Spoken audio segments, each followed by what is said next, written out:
भोजन हमारे शरीर का अभिन्न अंग है।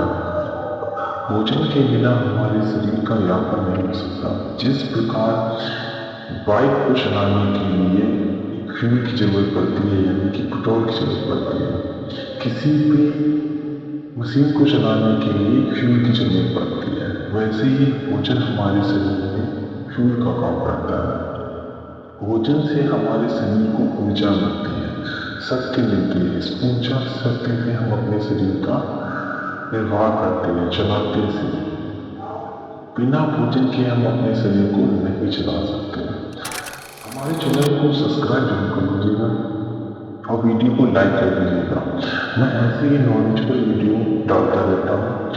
आपके रूटीन को सही करने के लिए, आपकी चीज़ों को सही करने के लिए और सही तरह से लाइफ को जीने की।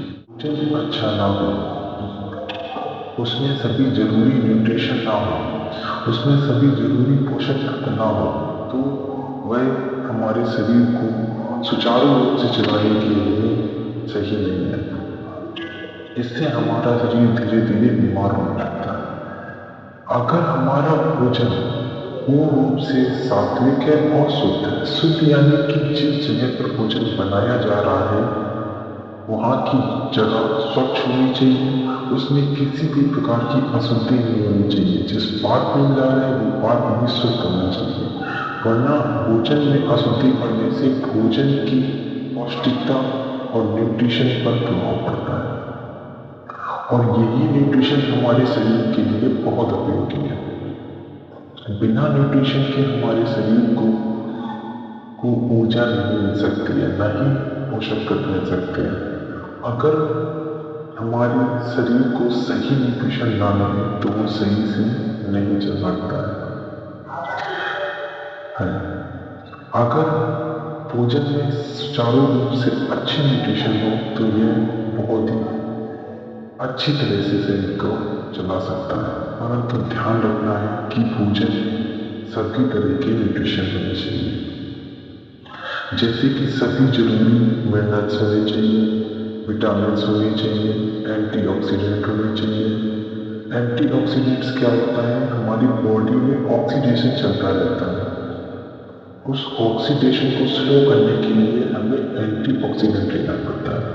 ऑक्सीडेशन क्या होता है, जब हमारी बॉडी में एक एज होती है, और उस एज के अकॉर्डिंग हमारी बॉडी टाइम के अकॉर्डिंग एक एज होती है, उसके अकॉर्डिंग बॉडी दिखती है। परंतु एंटीऑक्सीडेशन होने से ये एज का जो बढ़ने की स्पीड है वो स्लो हो जाती है और हमारी एज एक्चुअली कुछ होती है और दिखती कुछ और है।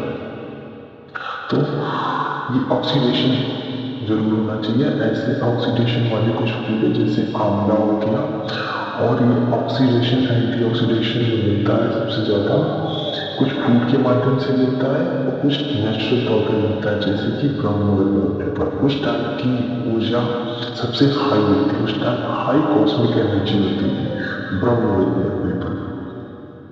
तो उस टाइम पे ये एंटीऑक्सीडेशन हमें नेचुरल फॉर्म में सीधे हमारे नेचर की फॉर्म में हमारे कॉस्मिक एनर्जी के थ्रू बॉडी में ट्रांसफर हो जाता है, हमारी बॉडी उसे एब्जॉर्ब कर लेती है।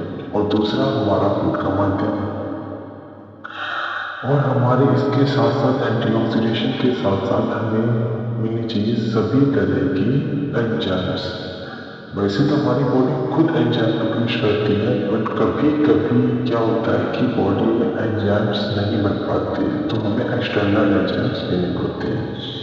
तो अगर बॉडी में जरूरी एंजाइम्स है तो ठीक है, नहीं है तो एक्सटर्नल लेने पड़ते हैं, कुछ एक्सटर्नल एंजाइम्स लेने पड़ते हैं।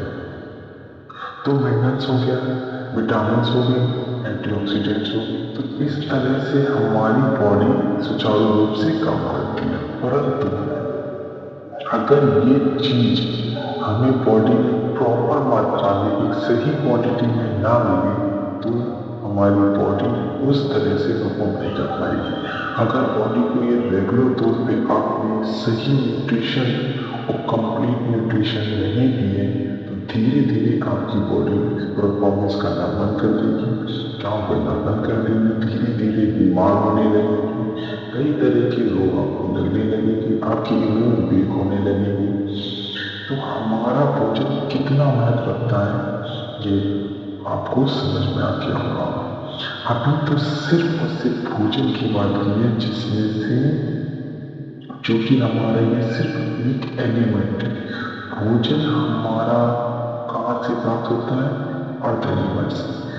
अर्थ पे जितनी भी चीजें होती है, जो भी भोजन के रूप में आती है, सॉलिड फॉर्म में आती है, वो सब अर्थ एलिमेंट में होती है। तो हमारा भोजन कितना महत्वपूर्ण है आपको समझ में आ गया होगा।